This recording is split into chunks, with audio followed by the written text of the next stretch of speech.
कराची में जमीयत उलमा इस्लाम फे के सरबराह मौलाना फजल रहमान मीडिया से गुफ्तगू कर रहे हैं। मुल्क है, मुल्क के अंदर एक हर तरफ कुछ न कुछ तहफ़्फ़ुज़ात होती हैं जी, और इस बात को बहरहाल आईनी माहिरीन तय कर सकते हैं कि कहीं कोई अपना एरिया तो क्रॉस नहीं कर रहा, किसी दूसरे एरिया के अंदर मुदाखलत तो नहीं कर रहा है जी।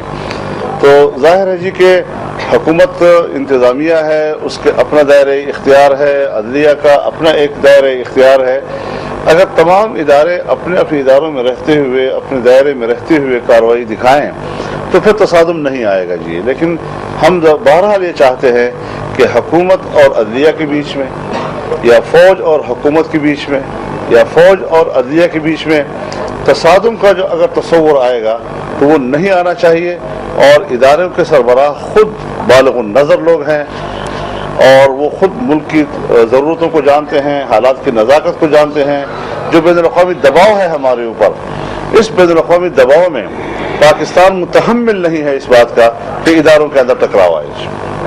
कुछ इशारे मौलाना साहब मिल रहे हैं कि मुत्तहिदा मस्जिद का दोबारा बनने जा रही है, तो जमीयत उलमा इस्लाम पर क्या कहता है?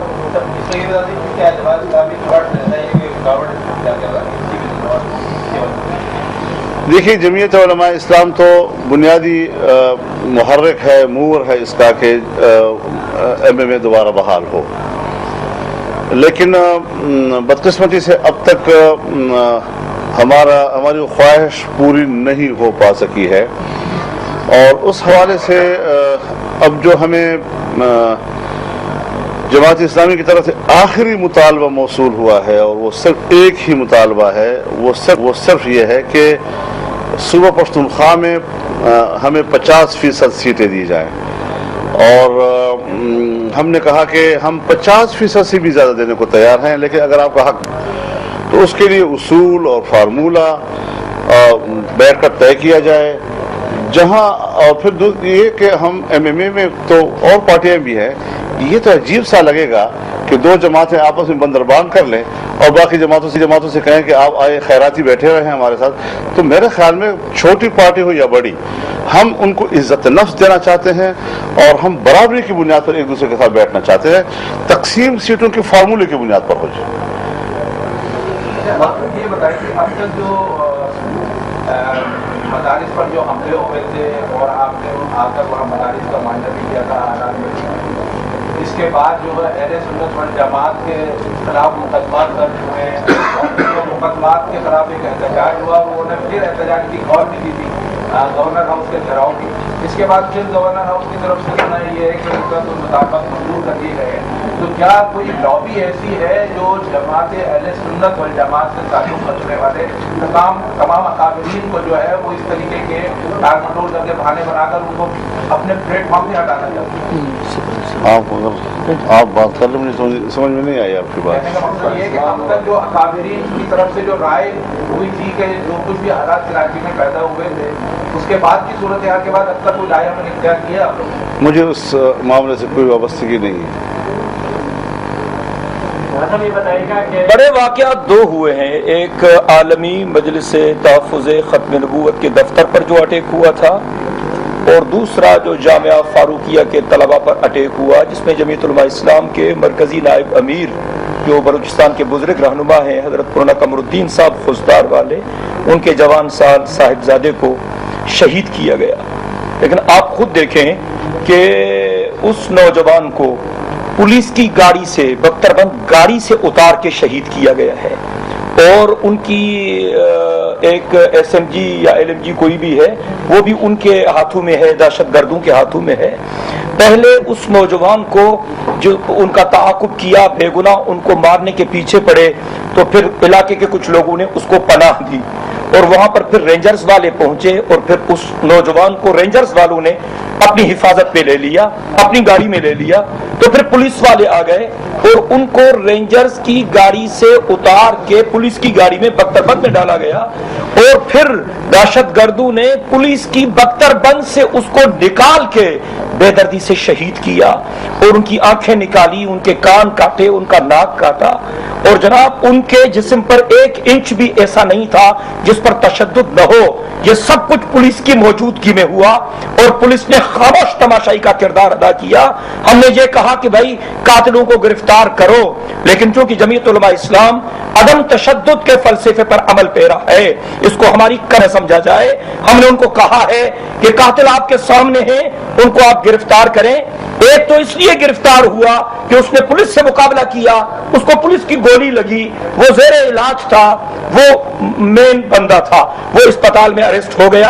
अगर वो पुलिस के मुकाबले में जख्मी न होता तो वो भी न पकड़ा जाता। मैं समझता हूं इसमें पीपल्स पार्टी की क़ियादत को भी अपना किरदार अदा करना चाहिए कराची में जो कुछ हो रहा है, क्योंकि फिर गवर्नर हाउस पर एक मुजाहरा हुआ था, पूरी रात धरना हुआ था, एक मकतब फिक्र के लोगों ने वहां पर धरना दिया था, तो उसमें पीपल्स पार्टी कराची के सदर खुद मौजूद थे, सिंध असेंबली की डिप्टी स्पीकर खुद मौजूद थी। हम भी अपने पार्लियामेंट के मेंबरान को ला सकते हैं, लेकिन हम नहीं चाहते, हम क्लेश को बढ़ाना नहीं चाहते। हम मुतालबा करते हैं कि भाई उन कातिलों को गिरफ्तार करो, उनको कानून के हवाले करो। और फिर जामिया फारा और फैसल कानूनी के लोगों के तमाम मकातिब फिक्र के तहरीरी मुआहिदात मौजूद हैं, जिन्होंने खिलाफ वर्जी की है, उनके खिलाफ कानून के मुताबिक कार्रवाई होनी चाहिए, तो ये तमाम मामलात हल हो सकते हैं। तो जामिया फारूकिया का मसला या खत्म नबूवत का मसला, इन तमाम इदारों के सरबराहों की मुशावरत से हम इसको डील कर रहे हैं, और उम्मीद है कि दोनों वाक़िआत के जिम्मेदारान को हम गिरफ्तार कराने में कामयाब हो जाएंगे। बाकी अगर कोई पार्टी धरना देती है या कुछ करती है तो जमीयत उलमा इस्लाम का उससे कोई ताल्लुक नहीं। ये सवाल ये है कि गुज़श्ता हफ्ते आपके 2 टीवी इंटरव्यूज आए, उसमें इशारा मिला है कि शायद आप नमाज का आपने कल्याण इदारा क्या हुकूमत और अपोजिशन के दरमियान तो खुल का किरदार अदा करने को पैदा था। अच्छा सवाल किया नौजवान सहाबी तेज हो गए जी। देखिए, बहरहाल मुल्क के हालात पर हमारी नज़र, जो दाखिली सूरत हाल है, बैनुल अक़वामी दबाव है, इस सारी सूरत हाल को सामने रखते हुए अगर हुकूमत 4 साल पूरे करने के बाद अब मज़ीद मुल्क के निज़ाम पर अपनी गिरफ्त उसकी कमज़ोर हो चुकी है और वक्त से पहले इलेक्शन होते हैं, तो वक्त से पहले का इलेक्शन तो आइन के खिलाफ नहीं है, वक्त से बाद का इलेक्शन आइन के खिलाफ है।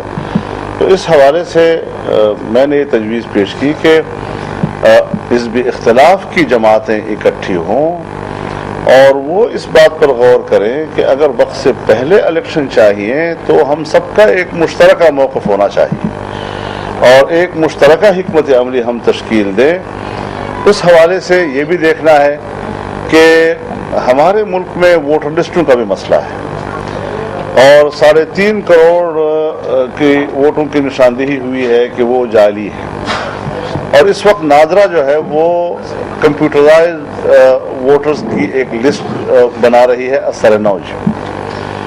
तो जाहिर है कि हमने उनकी राय भी लेनी है कि वो कब तक शफाफ फहरिस्त वोटर्स की सामने ला सकते हैं, इस बात को भी देखना पड़ेगा। और फिर ये भी देखना पड़ेगा कि हमें एक आज़ाद इलेक्शन कमीशन चाहिए। आज़ाद इलेक्शन कमीशन क्या हो सकता है, उस पर तमाम जमातें जो हैं वो तजावीज़ लाएं और उस पर एक इत्तिफाक राय हासिल करें। तीसरी बात ये कि एक काबिल कबूल उबूरी हुकूमत पर भी हमारा इत्तिफाक होना चाहिए और उसकी क्या शक्ल हो सकती है।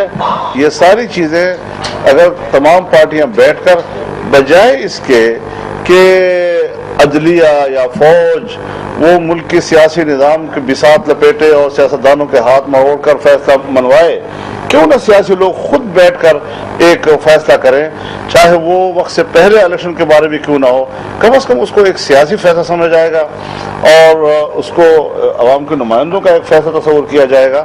तो ये एक इस सूरत हाल से बेहतर अंदाज के साथ निकलना और बगैर इसके कि जमहूरियत को नुकसान हो, जमहूरियत की पटड़ी है वो मुतासर हो, इससे बचने के लिए मैंने ज़रूर ये बात मंज़र-ए-आम पर लाई है और मैंने इस सिलसिले में नवाज शरीफ साहब को पैगाम भी भेजे हैं और अब उनका इंतज़ार है कि वो कब ऐसा माहौल पैदा करते हैं कि जिसमें हिज़्ब